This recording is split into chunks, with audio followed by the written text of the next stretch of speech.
Bapak Ibu serta saudara yang dikasihi Tuhan, bagaimana kabarnya hari ini? Saya berdoa semoga Bapak Ibu dan saudara semuanya dalam keadaan sehat dan berbahagia. Amin. Bapak Ibu serta saudara yang dikasihi Tuhan, hari ini kita akan bersama-sama memasuki ibadah Patuen secara online. Maka dari itu, meskipun kita di rumah saja, mari kita bersama-sama bersatu hati. Oleh karena itu, saya minta Bapak Ibu serta saudara untuk bersaat teduh. Dipersilakan mengambil saat teduh. Ibadah Patuen pada hari ini kita lakukan dalam nama Allah Bapa, Putra dan Roh Kudus. Kiranya kasih karunia Allah Bapa akan ada bersama-sama dengan kita. Amin. Bapak, Ibu, serta saudara, mari kita rasakan kehadiran Tuhan di antara kita meskipun saat ini kita berada di rumah kita masing-masing. Oleh karena itu, saya ajak Bapak, Ibu, serta saudara untuk bernyanyi dari Kidung Jemaat nomor 17. Tuhan Allah hadir.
Bapak, Ibu, serta saudara yang terkasih dalam nama Tuhan, mari kita datang kepada Tuhan dengan kita berdoa. Mari kita berdoa. Tuhan Allah Bapa yang bertata dalam kerajaan surga yang mulia, kami mengucap syukur Tuhan, terima kasih karena kasih-Mu, penyertaan-Mu, berkat dan perlindungan-Mu kepada kami anak-anak-Mu Tuhan. Selama kami beraktivitas hari ini mulai dari pagi hingga malam saat ini Tuhan. Terima kasih atas kesempatan yang sudah Engkau berikan kepada kami Tuhan untuk bisa bersama-sama bersatu hati, memuji, memuliakan nama-Mu, terlebih kami juga nanti akan mendengarkan sebagian daripada firman-Mu. Terima kasih atas kesempatan yang luar biasa ini. Meskipun saat ini kami beribadah dari rumah kami masing-masing, namun kami yakin dan percaya Engkau ada bersama-sama dengan kami. Tuhan, saat ini juga kami anak-anak-Mu ini akan mulai membaca, mendengarkan dan merenungkan sebagian daripada firman-Mu Tuhan. Kiranya Engkau berkati hati kami masing-masing Tuhan, sehingga kami boleh benar-benar siap untuk menerima kebenaran firman-Mu. Terima kasih Tuhan, kami serahkan sepenuhnya ibadah kami dari awal, pertengahan hingga akhirnya hanya ke dalam tangan kuasa-Mu. Di dalam nama Tuhan kami Yesus Kristus, kami sudah berdoa dan mengucap syukur. Haleluya, amin. Bapak, Ibu, dan saudara, mari kita kembali lagi memuji dan memuliakan nama Tuhan sebelum kita akan bersama-sama membaca, mendengarkan, dan merenungkan akan kebenaran firman Tuhan. Mari kita pujikan nama Tuhan dari Kidung Jemaat nomor 353. Sungguh lembut Tuhan Yesus memanggil.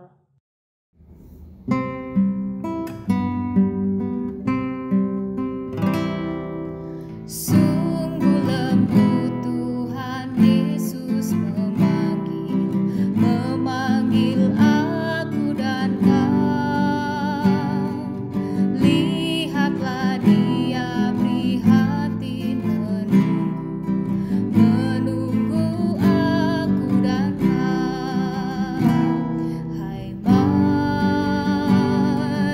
datanglah kau yang lelah, mari datanglah. Sungguh lembut Tuhan Yesus memanggil kau yang sesat, marilah.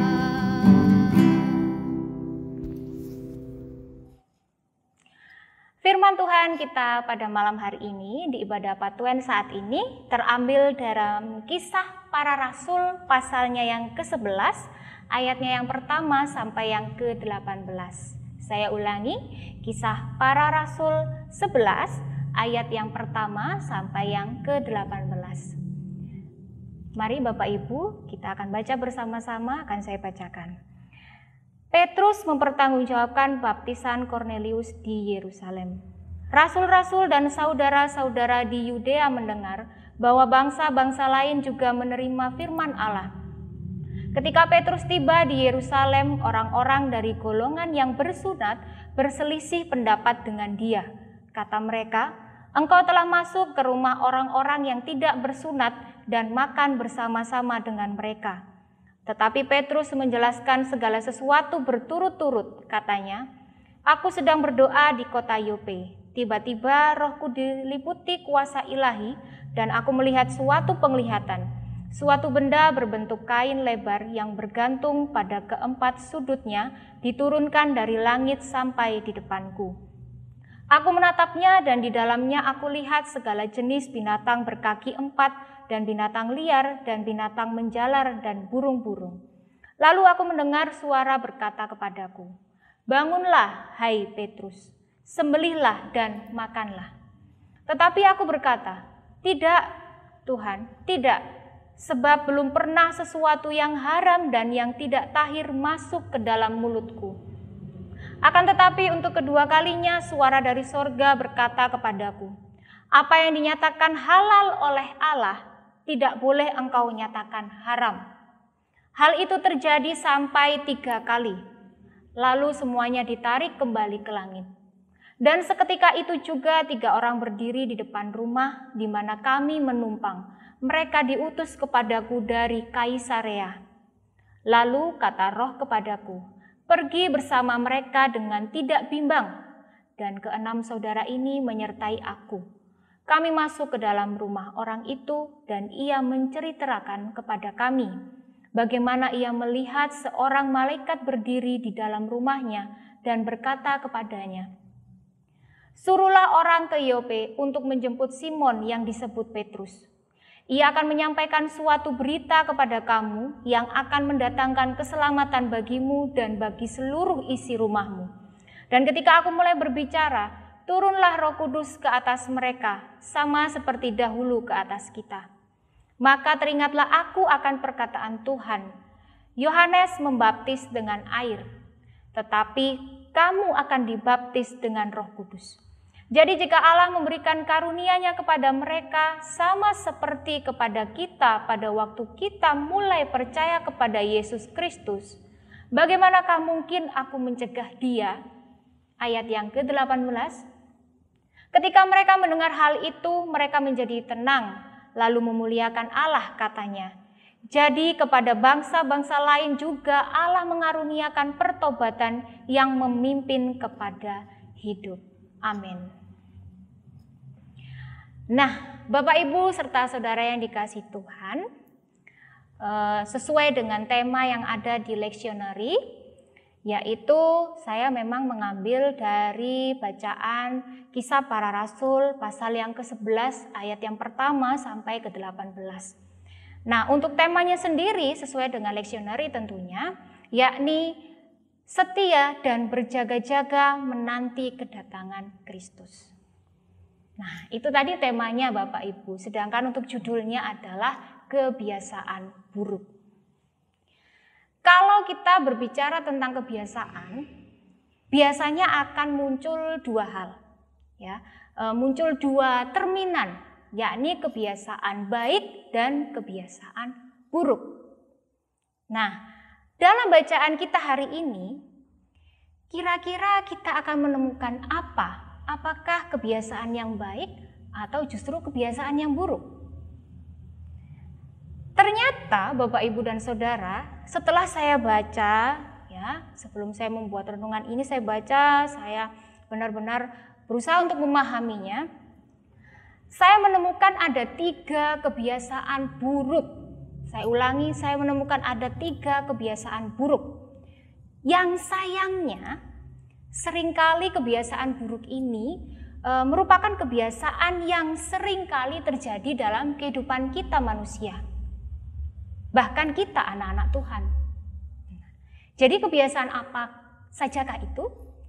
Jadi kebiasaan yang pertama, yaitu kebiasaan biasa ribut dan akhirnya pecah.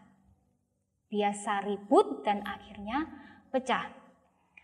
Pecah atau perpecahan, kalau kita bicara tentang perpecahan, yang timbul karena hal yang tidak penting. Nah ini kebiasaan buruk yang pertama. Jadi karena kebiasaan ribut akhirnya pecah.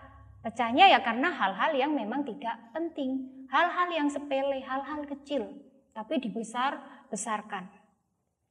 Bahkan membuat hal-hal yang besar itu malah terlupakan. Nah, ternyata kebiasaan meributkan hal yang tidak penting hingga timbul suatu perpecahan itu juga terjadi dalam kehidupan kita anak-anak Tuhan. Baik itu dalam kita berkeluarga, berjemaat, dalam pekerjaan kita, bahkan dalam bermasyarakat. Mari kita lihat ayatnya yang ketiga. Saya bacakan. Kata mereka, engkau telah masuk ke rumah orang-orang yang tidak bersunat dan makan bersama-sama dengan mereka. Di situ dikatakan bahwa ceritanya Petrus itu baru sampai di Yerusalem. Tiba-tiba istilahnya dia tuh dicegat. Oleh siapa? Oleh saudara-saudaranya. Dicegat oleh saudara-saudaranya yang memang orang-orang sudah bersunat. Nah, ketika dia baru saja tiba itu langsung dicegat. Nah, golongan orang-orang bersunat itu langsung nodong, istilahnya langsung nodong, ngeklaim Petrus bahwa Petrus itu sudah melakukan hal yang tidak baik. Karena Petrus masuk ke rumah orang-orang yang tidak bersunat dan makan bersama-sama dengan mereka, orang-orang tidak bersunat itu. Nah, hal ini membuat kita jadi mikir, waktu saya baca renungan saat ini, tentunya ayat yang ketiga, saya jadi mikir, lah ini loh saudaranya sendiri, tapi kok sudah ngeklaim, sudah nodong hal-hal yang tidak benar, atau mungkin itu benar tapi kan ada penjelasannya, kenapa tidak ditunggu dulu penjelasan dari Petrus? Apakah pernyataan yang tadi di ayat yang ketiga ini penting untuk dibahas, Bapak Ibu? Sebenarnya tidak, nggak penting. Karena ada hal penting yang lainnya, yang lebih besar yang harusnya bisa dibahas oleh Petrus dan saudara-saudaranya. Yakni seperti bagaimana tentang berita pengabaran Injil oleh Petrus. Lancarkah? Bagaimana di sana? Apakah sudah mendapatkan istilahnya jemaat yang bertobat kepada Tuhan? Apakah semakin banyak? Nah, firman Tuhan sudah disampaikan dengan baik apa belum? Seperti itu. Nah, maka dari itu bisa kita ambil kesimpulan bahwa melalui ayat yang ketiga dikatakan bahwa kebiasaan buruk yang pertama yaitu biasa ribut karena hal-hal yang sepele hingga akhirnya pecah. Ya. Nah, inilah juga yang sering dialami anak-anak Tuhan. Hal-hal sepele kita anggap gede, kemudian kita gembor-gemborkan, akhirnya hal yang besar kita tinggalkan. Itu untuk kebiasaan yang pertama. Kita masuk ke kebiasaan yang kedua. Kebiasaan yang kedua yaitu menghalalkan yang haram, mengharamkan yang halal. Mari kita baca ayatnya yang ke-9 bacaan kita hari ini. Akan tetapi untuk kedua kalinya suara dari sorga berkata kepadaku, apa yang dinyatakan halal oleh Allah tidak boleh engkau nyatakan haram. Ini. Jadi ada ungkapan biar cepet kaya dan gak ribet mending pakai jalan pintas. Atau biar cepet selesai lewat jalur belakang aja lah. Nah, dan pernyataan-pernyataan yang lainnya. Siapakah di antara kita yang mungkin pernah mengucapkan kalimat itu tadi? Atau bahkan mungkin kita adalah pelakunya sendiri. Tidak usah jauh-jauh Bapak, Ibu, dan Saudara. Karena saya pun terkadang seperti itu, terutama untuk mengurusi hal-hal yang sifatnya nanti ini kayaknya birokrasinya agak ribet, bikin SIM, kemudian ngurus ini, bikin KTP, dan lain-lainnya itu, yang bikin saya kayaknya malas, aduh udahlah pakai jalur belakang aja, biar cepet, wis nggak ribet. Nah, sebenarnya hal itu kan kita tahu bahwa hal itu adalah tidak baik, tapi justru menjadi kebiasaan bagi kita manusia. Tapi mudah-mudahan hanya saya yang seperti itu, Bapak, Ibu, dan Saudara tidak sampai melakukan kebiasaan buruk seperti ini. Ya, kebiasaan yang kedua ini tentu sangat sulit untuk dihilangkan dalam kehidupan manusia. Saya akui itu. Karena biasanya yang haram itu enak, Bapak Ibu. Ada ungkapan seperti itu, yang haram itu enak. Nah, tapi mudah-mudahan anak-anak Tuhan semuanya tidak punya pemikiran seperti itu. Kemudian kita lanjutkan ke kebiasaan yang ketiga. Kebiasaan terbiasa membatasi karya Allah. Nah, untuk kebiasaan yang ketiga, mari kita baca ayatnya yang ke-7 dan yang ke-8. Lalu aku mendengar suara berkata kepadaku, bangunlah hai Petrus, sembelihlah dan makanlah. Tetapi aku berkata, tidak Tuhan, tidak. Sebab belum pernah sesuatu yang haram dan yang tidak tahir masuk ke dalam mulutku. Seringkali kita sebagai manusia terbiasa membatasi karya Allah, pekerjaan Allah dan kehendak Allah dalam kehidupan kita tanpa kita sadari atau mungkin kita sadari. Hingga akhirnya susah sekali untuk kita maju karena belum bergerak, tapi kita sudah menanam paten bahwa alah ini mustahil untuk dilakukan. Waduh ini nggak mungkin ini, waduh angel. Nah kayak gitu. Ini kalimat angel ini kayaknya lagi booming ya Bapak Ibu ya.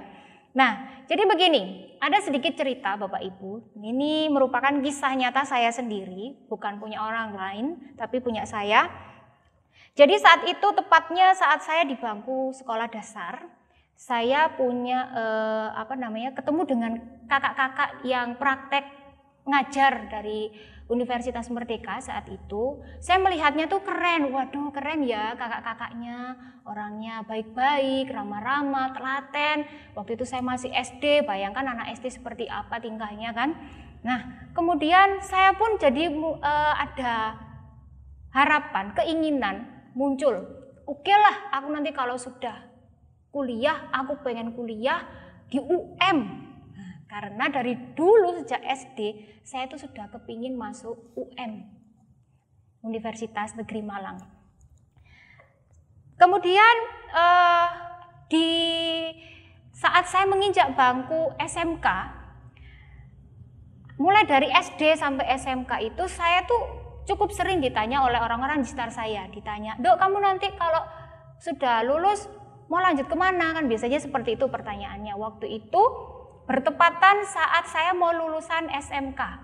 Ditanya, Dorcas, kamu nanti kalau lulus dari SMK mau lanjut apa mau kerja atau mungkin mau nikah waktu itu? Ya saya jawab, oh Bu nanti saya mau melanjutkan kuliah. Oh iya ta, mau kuliah di mana? Waktu itu saya ditanya. Saya mau kuliah di UM Bu. UM? Iya Bu, Universitas Negeri Malang. Waduh, berarti saingannya temenmu yang juara 1 selalu itu ya? Ngomongnya gitu ke saya. Ya oke lah, saya akui memang saya bukan orang yang anak yang juara setiap tahun itu juara 1, bahkan kayaknya enggak pernah ya. Nah, saya juga mendengar perkataan dari guru saya itu tadi, saya langsung iya Bu, saya sama si A. Wah, kayaknya kata guru saya, wah kayaknya ini kamu kalah sama si A. Soalnya si A wis ketok juara siji mulai dari kelas 1, kelas 10 sampai kelas 12. Kemarin malah ikut lomba. Wis ojo arep-arep, ngomongnya gitu waktu itu. Ojo terlalu ngarep Dorcas, kamu sambil cari kampus yang lainnya supaya nggak terlalu sakit hati. Sing penting tetap kuliah. Ketika guru saya mengatakan hal seperti itu, apa yang kira-kira perasaan saya Bapak Ibu bisa bayangkan ya, mulai dari SD, SMP sampai SMK kalau ditanya mau kuliah di mana, saya selalu menjawab UM, pokoknya saya tuh seneng aja dengan UM gitu. Saya waktu itu jujur saya drop Bapak Ibu, saya mikir iya ya, kan saingan saya ini kan anaknya juara 1 terus mulai dari kelas 10. Lah saya masuk 10 besar aja, sudah keren. 5 besar aja, lumayan. Ini nggak pernah masuk 3 besar. 5 besar aja udah puji Tuhan. Terus gimana nasib saya ini? Saya jujur merasa, Apa saya perlu mengikuti apa kata guru saya tadi ya, mencoba untuk ngelamar di kampus yang lainnya, daftar ke kampus yang lainnya. Soalnya saya sedikit ragu. Ya itu tadi, saya beranggapan seperti yang tadi, ini mustahil kayaknya udah nggak mungkin ini, wes. Nah, tapi Bapak Ibu, ya, meskipun saya memiliki perasaan seperti itu, ya tetap saya berdoa waktu itu, tetap berdoa. Ya Tuhan, kalau Engkau izinkan Nana masuk UM, Tuhan tolong ya, supaya Nana bisa masuk UM. Tapi kalau enggak, ya enggak apa-apa, yang penting Nana kuliah, gitu. Akhirnya saat itu luar biasanya kasih Tuhan kepada saya pribadi. Waktu itu puji Tuhan, saya keterima melalui jalur SNMPTN. Saya keterima Bapak Ibu, luar biasa kasih Tuhan. Saya keterima, bahkan teman saya, si A yang tadi katanya saingan saya, dia nggak keterima Bapak Ibu. Akhirnya dia kuliah di kampus swasta. Saya benar-benar keterima, saya sampai lihat pengumumannya itu, waktu itu pengumumannya di koran, saya lihat itu sampai melongo. Ini beneran nih nama saya Dorcas Septiliana nih. Saya lihat lagi, kayaknya bener deh. Di mana lagi ada nama Dorcas Septiliana Tabita Ngaryadi? Kayaknya nggak ada, jarang ini kayaknya. Ya saya aja berarti. Ya udah saya lihat, wih keren, berarti beneran saya. Puji Tuhan. Waktu itu saya sangat merasa luar biasa. Orang tua saya, papa saya, mama saya, kakak, semuanya teman-teman saya itu seneng. Wih keren ya kamu, puji Tuhan dan lain-lainnya. Nah, ini Bapak Ibu, hal yang mungkin kita anggap nggak mungkin, mustahil bagi manusia. Tapi ternyata bagi Tuhan mungkin, karena tidak ada yang tidak mungkin. Tidak ada yang mustahil bagi Tuhan. Amin Bapak Ibu. Amin. Nah Bapak Ibu Saudara yang terkasih dalam nama Tuhan, pada minggu-minggu ini kita sedang berada dalam masa Advent. Di mana masa Advent ini adalah masa yang menandai persiapan rohani kita sebelum Natal tiba tanggal 25 Desember 2020 nanti. Kita sudah disucikan oleh korban darah Kristus yang baru saja atau akan segera kita hayati dalam pelayanan perjamuan kudus. Nah, sebagai anak Tuhan, kita dapat memahami dan menghayati masa Advent dengan lebih baik jika kita sudah meninggalkan kebiasaan-kebiasaan buruk kita. Mari Bapak, Ibu, dan Saudara yang terkasih dalam nama Tuhan, kita terus berjuang untuk membangun hidup kita. Memperjuangkan hal-hal besar bersama dengan Allah. Jangan pernah tergoda untuk ribut akan hal-hal yang kecil. Atau bahkan melakukan hal-hal yang tidak berkenan di hadapan Tuhan. Sebab bersama-sama dengan Tuhan saja kita itu sudah cukup, lebih dari cukup. Cukup untuk bisa melihat karya Allah yang luar biasa hebat terjadi dalam kehidupan kita. Selamat menghayati firman Tuhan. Tuhan Yesus memberkati. Amin. Bapak, Ibu, dan Saudara, sebagai respon kita akan firman Tuhan yang baru saja kita dengarkan bersama-sama, mari kita pujikan nama Tuhan dari Kidung Jemaat nomor 388. Selamat di tangan Yesus.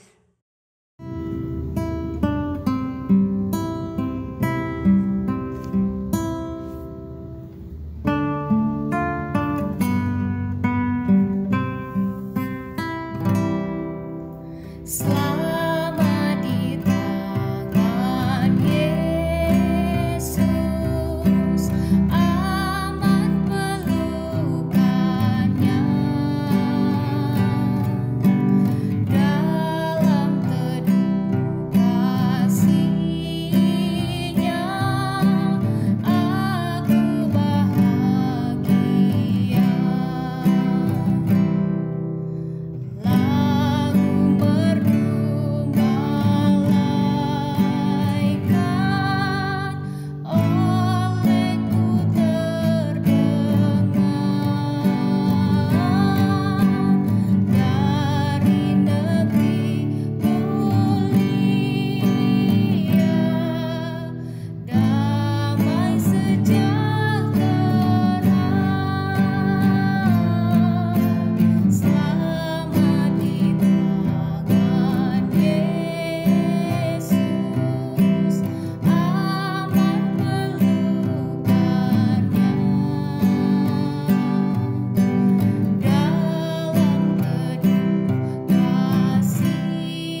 Bapak, Ibu, dan Saudara yang dikasihi oleh Tuhan, saya undang untuk bangkit berdiri.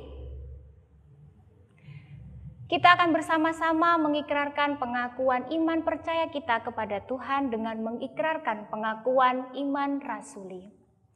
Pengakuan iman rasuli. Aku percaya kepada Allah Bapa yang Maha Kuasa, Khalik langit dan bumi, dan kepada Yesus Kristus, anaknya yang tunggal Tuhan kita, yang dikandung daripada Roh Kudus, lahir dari anak darah Maria, yang menderita di bawah pemerintahan Pontius Pilatus, disalibkan, mati, dan dikuburkan, turun ke dalam kerajaan maut. Pada hari yang ketiga bangkit pula dari antara orang mati, naik ke surga, duduk di sebelah kanan Allah Bapa yang Maha Kuasa, dan akan datang dari sana untuk menghakimi orang yang hidup dan yang mati. Aku percaya kepada Roh Kudus, gereja yang kudus dan am, persekutuan orang kudus, pengampunan dosa, kebangkitan daging, dan hidup yang kekal. Amin. Dipersilakan untuk duduk kembali. Bapak, Ibu, dan Saudara yang dikasihi oleh Tuhan, kita akan bersama-sama kembali lagi memuji dan memuliakan nama Tuhan sebelum kita tutup ibadah kita hari ini dengan berdoa syafaat. Oleh karena itu, mari Bapak Ibu kita pujikan Kidung Jemaat nomor 364, Berserah kepada Yesus.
Baiklah Bapak, Ibu, dan Saudara yang terkasih, mari kita bersama-sama tutup ibadah Patuan online kita hari ini dengan kita berdoa syafaat.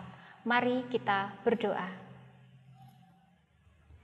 Tuhan Allah Bapa kami yang bertata dalam kerajaan sorga yang mulia, kami mengucap syukur dan terima kasih Tuhan, karena Engkau sudah sertai, Engkau sudah berkati dan lindungi ibadah kami pada malam hari ini. Puji Tuhan bisa berjalan dengan baik dan lancar dari awal, pertengahan, hingga akhirnya saat ini. Kami percaya ini semua karena kasih-Mu kepada kami Tuhan.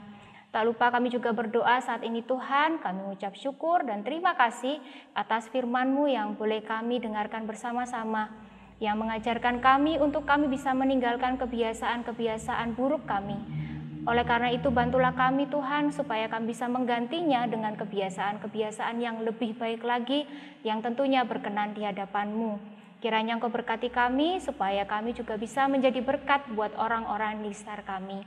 Bapa dalam sorga, pada kesempatan saat ini juga kami ingin berdoa untuk gereja kami Tuhan, Gereja Kristen Jawi Wetan Jemaat Turen, baik yang ada di Induk maupun yang ada di Pepantan. Tuhan tolong berkati kami Tuhan, Engkau berkati setiap kami anak-anak-Mu, baik itu pelayan-Mu hingga juga jemaat-Mu. Kami berdoa supaya semakin hari iman kami kepadamu semakin kuat, iman kami semakin hari semakin bertumbuh di dalam Engkau Tuhan. Kami juga berdoa saat ini teringat buat saudara-saudara kami Tuhan yang mungkin saat ini sedang sakit, kiranya Engkau jamah mereka, Engkau berikan kesembuhan buat saudara-saudara kami ini Tuhan, sehingga saudara-saudara kami ini memperoleh kesembuhan yang datangnya hanya daripada-Mu saja. Yang saudara-saudara kami juga mungkin saat ini ada yang Gelap pikirannya, kiranya Engkau jamah, Engkau berikan terang Tuhan, sehingga mereka bisa bersama-sama dengan kami, bersatu hati, berkumpul bersama kami, memuji dan muliakan nama-Mu. Tak lupa kami juga berdoa ya Bapa, buat setiap pelayan-Mu yang Engkau pakai di GKJW Jemaat Turen ini.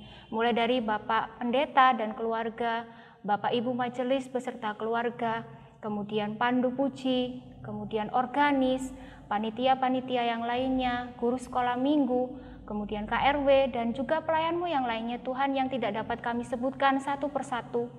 Kiranya Engkau berkati kami, Engkau berikan kepada kami kekuatan, kesehatan Tuhan dalam kami melakukan pelayanan di gereja-Mu ini. Supaya semakin hari pelayanan kami semakin hebat dan tentunya layak di hadapan-Mu. Tak lupa kami juga berdoa ya Tuhan buat setiap program yang sudah kami rancang untuk gereja kami. Kiranya Engkau berkati ya Bapa, sehingga setiap program yang kami buat ini semua bisa berjalan dengan baik dan lancar tentunya karena penyertaan-Mu.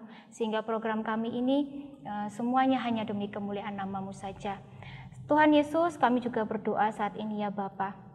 Kami teringat buat bangsa dan negara kami Indonesia yang saat ini sedang berada dalam masa-masa sulit ya Bapa. Saat ini tidak hanya negara kami, tapi hampir di seluruh dunia kami merasakan hal yang tidak mengenakan, yakni adanya virus corona. Kiranya Engkau berkati kami ya Tuhan, Engkau berkati supaya kami bisa tetap satu hati, memuji dan muliakan nama-Mu meskipun dalam situasi yang sulit saat ini.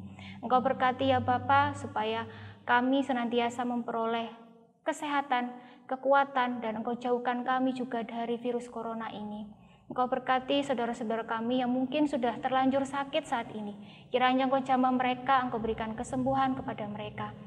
Kami berdoa ya Bapa, supaya bangsa dan negara kami ini bisa segera pulih kembali, bisa menjadi bangsa dan negara yang kuat, yang hebat, yang sudah Engkau berkati. Oleh karena itu kami juga menyerahkan para pemimpin kami ya Bapa, yang sudah Engkau tunjuk untuk memimpin kami. Kami yakin dan percaya bahwa ini adalah kepanjangan tangan-Mu. Oleh karena itu kami mohon kiranya Engkau berkati supaya pemimpin kami bisa memimpin kami dengan bijaksana dan adil. Engkau berkati mulai dari Bapak Presiden hingga Bapak RT RW. Tuhan Yesus yang baik, saat ini kami juga teringat buat kami anak-anak-Mu ya Bapak yang saat ini ada di bangku pendidikan. Kiranya Engkau berkati ya Bapak di situasi yang cukup sulit saat ini, di mana kami anak-anak kami bersekolah secara online dari rumah masing-masing. Ini suatu tantangan yang luar biasa buat kami. Namun kami yakin dan percaya Engkau tidak akan meninggalkan kami sendiri. Engkau akan memimpin kami dan membimbing kami. Berkati anak-anak kami supaya anak-anak kami ini boleh senantiasa semakin hari semakin berprestasi. Engkau berikan kepada mereka kepandaian, kepintaran, dan kecerdasan sehingga mereka bisa mencapai apa yang menjadi cita-cita mereka. Kami juga berdoa buat anak-anak-Mu ya Bapak yang saat ini sedang mencari pekerjaan. Kiranya Engkau berikan pekerjaan yang sesuai dengan bakat dan minatnya ya Bapak, dan bisa menjadikan dia berkat juga untuk pekerjaannya. Kami juga berdoa buat kami anak-anak-Mu yang mungkin saat ini sedang mencari jodoh. Kiranya Engkau berikan jodoh yang terbaik yang datangnya hanya daripada-Mu Tuhan. Tuhan Yesus, kami juga saat ini menyerahkan sepenuhnya kehidupan kami ke dalam tangan kuasa-Mu. Kiranya Engkau senantiasa memberikan kepada kami kekuatan, kesehatan, serta kebahagiaan ya Bapa, sehingga kehidupan kami ini bisa menjadi lebih baik lagi, bisa menjadi berkat buat orang-orang di sekitar kami. Inilah Bapa yang menjadi seru doa dan permohonan kami, yang semuanya ini kami serahkan hanya ke dalam tangan kuasa-Mu. Kiranya Engkau berkenan untuk mendengar dan mengabulkan apa yang menjadi permohonan kami. Terima kasih Tuhan, inilah doa kami, oleh karena itu kami mohon turunnya berkat. Kiranya kasih dan damai sejahtera yang datangnya dari Tuhan Yesus Kristus akan selalu menyertai kita semua mulai hari ini sampai selama-lamanya. Amin.